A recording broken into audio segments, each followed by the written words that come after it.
we are just going to move straight away to our online education across the Atlantic team. And we know them well now, so give them a good warm welcome.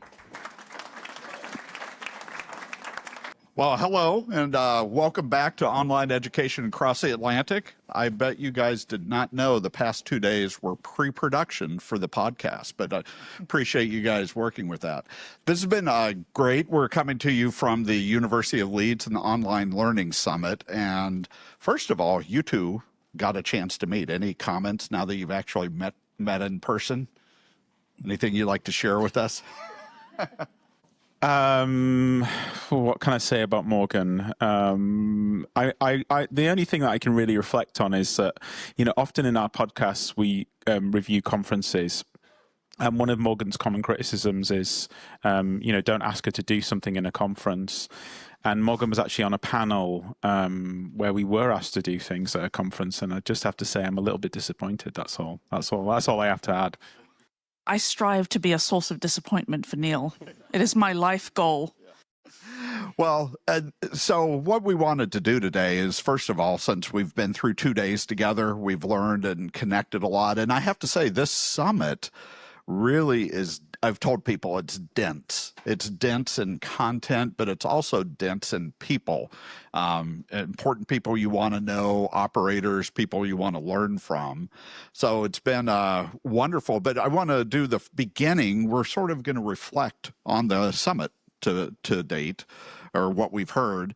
But then we're going to spend the second time sort of branching off into a theme that I think I heard throughout the conference. And so we'll discuss that. So I'd love to get your initial thoughts. I mean, besides the fact that I was a little bit disappointed how shy Martin is and that he needs to come out of his shell. But what are some of your initial thoughts on the summit? And I know, Neil, you were here 2 years ago. What were your thoughts on this summit, and what did you get out of this?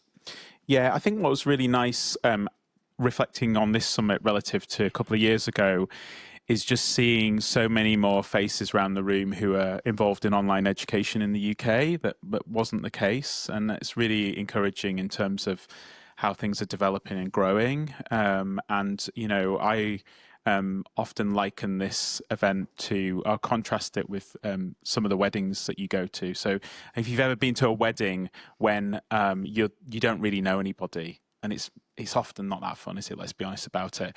But then you go to the wedding where it's your friends getting married, you know everybody, and this conference feels a little bit like that because we're all part of the online education community, and we've all got lots to share, and that community's growing. So that's what I really love about this summit and how it's kind of stepped on from 2 years ago. Yeah. How about you? Well, as the softer, cuddlier one of the trio, that being a relative term, I think we need to first celebrate some stuff. This is our first ever live podcast all in one place, and I think it's the first one we've ever done where we were wearing pants. By the way, before we get more, my mum listens to this podcast, so can we just rein it in a bit, please? Yeah. By the way, another small comment. My goodness, have you guys had food like this at a summit before? I mean, that was remarkable. The logistics, the AV, all the support has been great.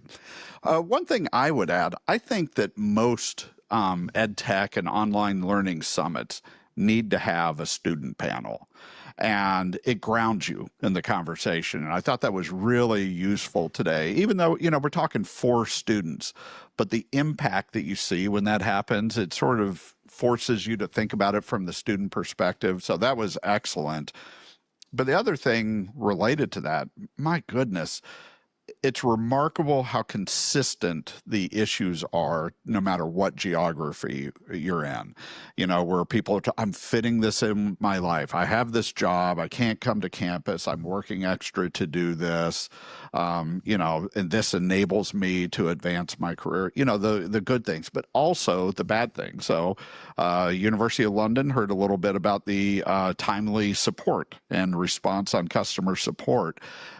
but that was really interesting because the way they phrase it, it's from their perspective. But I'm sitting there thinking, that's exactly what we hear in the US. That's exactly what I hear in Canada. That's what you hear in so many eras. And so I'm not ignoring regional differences, but it's so refreshing to hear it from students. And I think that should be almost a requirement for more of these conferences as we move together. Any other highlights or key items that you noticed? The pulled pork, is that? Can we just shout out for that? Yeah, Apparently, Yorkshire people can cook barbecue. I think this is one of the take-home. that was impressive. Yeah, that was. Yeah, I've got an amazing number of nuggets. In fact, I'm brewing a post at the moment that I'm going to write as a form of free verse, and you should all look for Phil's head exploding at some point as I try to do that. But for me, one of the things that happened was it felt a little bit like we were on a journey, perhaps on a boat. And occasionally we see glimpses of the headlands in the distance, of micro-credentials particularly, that sort of, we'd sail close and we'd get a glimpse and then we'd come back away, and we weren't quite there yet, but we sort of saw glimpses of it. And in the last session, perhaps we got closer, but that was one thing. Another thing was, I got another R. For a long time I've been talking about online learning as reach, revenue, and reputation. Now we've got relevance as well. So thank you for that. I think it's also, even though we were talking about online learning, we kept going back to the way that knowledge was changing and the way that bounced in and out of the modality question. So that was another sort of thing for me. One of those one-line phrases that I really want to hang on to is Damien's phrase yesterday from Neil's panel, which was excellent. About how, as you try and bring change into the university, you get this sort of immuno response, this internal response to shut it down. And I think there's a very rich concept in there as well. And it's good for me because I always think of resistance as being bad, and it's good phrasing it that way because A, it's funny, but B, it also, you realize that it's good as well. And so those are some of the things that I've been thinking about. Yeah, and I think I hope, I feel like there's something for everybody. I mean, I think it's really, really interesting what Sam's doing at University of London, but institutions are all different stages on their journey around this kind of thing, and the panel that we had, different approaches, different challenges, different institutions. So I think across the board, there's been something for everyone to latch on to, depending on what stage they're at in that kind of evolution, and something to get excited about, as things develop. So yeah. Well, I feel like we're sort of morphing into our bigger subject already. But before we get to it, and it gets to the nature of change, that's sort of a theme that I kept hearing is it brought up even in comments. But before we get to it, and this might sort of set the stage, we heard a little bit in the beginning more about how different this moment is and about how generative AI is different and more than what we're seeing before. And I asked a question in the VLE session, but I was asking about the nature of big tech. And big tech generative AI is not just the platform and the APIs. It's becoming more a product. And in particular, Notebook LM. By the way, I shared this with Margaret. I put the Padlet exercises from the cost session into Notebook LM, created study guides, a podcast episode about all of the Padlet discussions, and an FAQ. And it took me about 5 minutes to do this. But part of that is it's remarkable how advanced some of this technology is coming from big tech. And it really raises the question, a lot of our past assumptions about our roles as operators, our roles as vendors and stuff like that. So we started off talking about how different things are. but I didn't feel that that really carried through in all of the conversations. But I don't mean that as a criticism. I mean it as a matter of, I think we're starting to confront some fundamental changes in education and trying to figure out, while you were being poetic about seeing the headlands and stuff, is we're getting glimpses, but I mean, we're talking about some fundamental changes. So I don't know if you guys had that same sense of what we're really talking about here. Yeah, I mean, I think there's all manner of different fundamental changes, isn't there? We talked about AI. We talk about, maybe touched on in the last session, how the government policy and funding environment is changing. You know, I was at a meeting with some senior leaders the other day and talking about the way that government's prioritizing, you know, a particular agenda and a particular way of offering education. So there are a lot of things going on. I think we also have to temper that a little bit, because I think sometimes we can get led by narrative rather than something that's a bit more grounded. I know that's feels like a difficult thing to say because there's uncertainty and things going on, and you know, I think elements of that around how we think about knowledge, how we think about the relationship with knowledge and skills, how we think about knowledge relative to AI.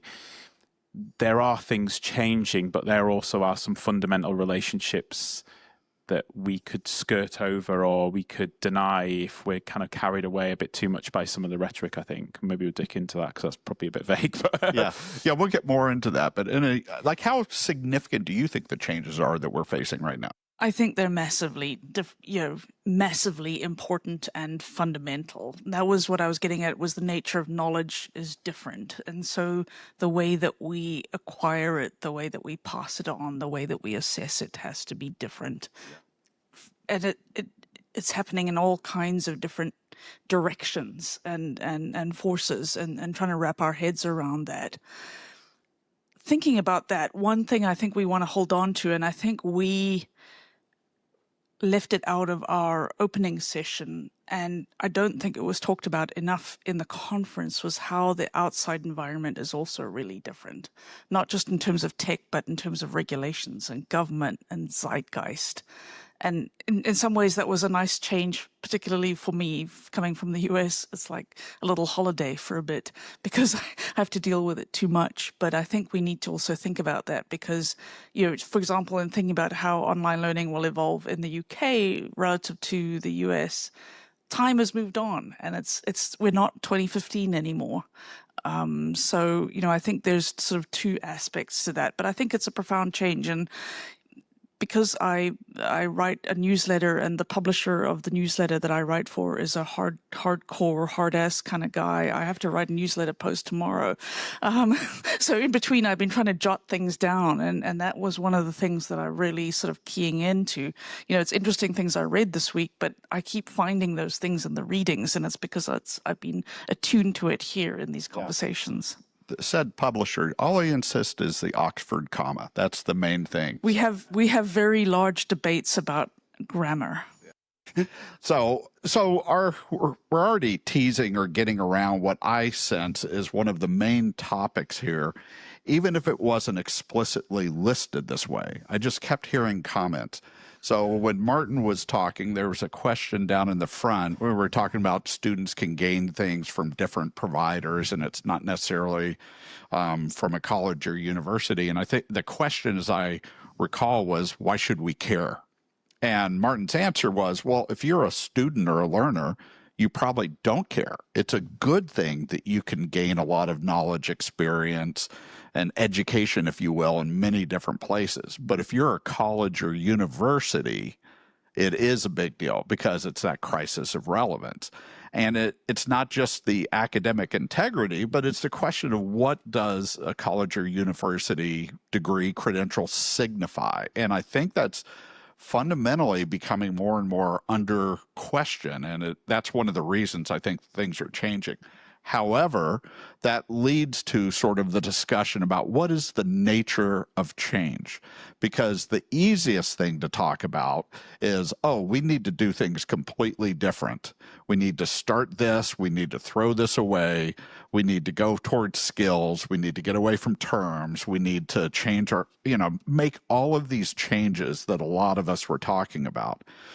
But at the same time, and this goes back to that question, colleges and universities are not going away, and I don't believe very many people want them to go away. So it becomes this question of how do you effectively move that cruise ship and turn it and start incrementally moving it in a different direction. And so I felt there was a lot of tension in these conversations between those two different views. We don't want to just sit here in Summit and talk about how learning could be or should be. I think most of us here are educators, operators, people who are trying to influence organizations to actually do something. And so it's easiest to talk one way, but I think a lot of us have to deal with a different reality. So that's what I wanted to sort of explore. Were you guys hearing the same themes in terms of different views on what change means and incremental change, disruptive versus sustaining innovation, all of these things? Yeah, I definitely, I think change is one of the big take-home themes, and something that in many ways those of us who are here maybe should spend the rest of the next year thinking about, and come back and reconsider next year wherever we may be, and so on. But I think it is such a complex issue. I think, as Martin said, it's not a technology problem, it's a change problem, it's a people problem. And so that's it. And the problem is that you can't stop what you're doing and then change. For me, one of the smartest things ever said about change was actually from Seinfeld. A guy has his toe cut off, Kramer puts it in Cracker Jack box and gets on a bus to take the toe to get it sewn back on, and somebody hijacks the bus, and the bus driver passes out, and Kramer starts driving the bus, and then at one point the doors open and he pushes the guy out. Jerry says to him, "You kept making the stops?" And he said, "Well, I kept ringing the bell." And the problem is in universities, they're going to keep ringing the bell while we have to get the toe to the hospital. I had not thought of that thing. But Neil, how about you? Yeah, definitely. I think there is the change focus, but I do think we need to temper it with some things that are more fixed. You said I don't think universities are going to go away. I think for all our talk about short courses and micro-credentials, I don't think the degree is going to go away either. So I think the VLE, I don't think is going to go away yet. So I think we have to temper the change agenda and narrative, which is, good and right, with those things. And you can equally apply that to some of the things that we heard on the student panel. Actually some of the things relative to what the students were saying were actually just universities executing on the basics of good student support. So I think there's still things to take from this conference that relate to just how can we do this better on the things that we know, how can we execute better? So I think there's that kind of dual thing going on. And one thing I would add to it, because we're talking it's complex, in our previous, we should test 2 episodes ago for any of our listeners or watchers, viewers. Yeah, all 3 of them. There was, although that's what led to us being here, was the podcast itself. So we got to give it. To get our biggest audience, yeah that's right. But one of the things we talked about when we interviewed Rajay Nayak is he was describing a lot of his view. It's easy to talk. He's not here to defend himself. But with skilled education, and when you work with a university, I had pointed out, or he was pointing out, how important it is to do it within the university because you're changing the university. I brought up a counter view, which is, but what about the skunk works approach? What about the idea that oftentimes the best way to get an organization to change is to create an independent unit, give them space to innovate and not have to listen to the bus bells getting rung, and then get things going and only integrate after they've really established the model that works. And so there's really multiple models out there. And this goes back, I heard, and I think it might have been in your panel, I can't remember, but some people talking about, I have the VC and not just the funding, but I have 5-10 years to get this done. So I'm protected. to me, that's the skunk works mentality. And so it raises that question, if you are trying to move a traditional school towards this direction and towards a more skills-based approach and not just assume the degree's going away, how do you do that?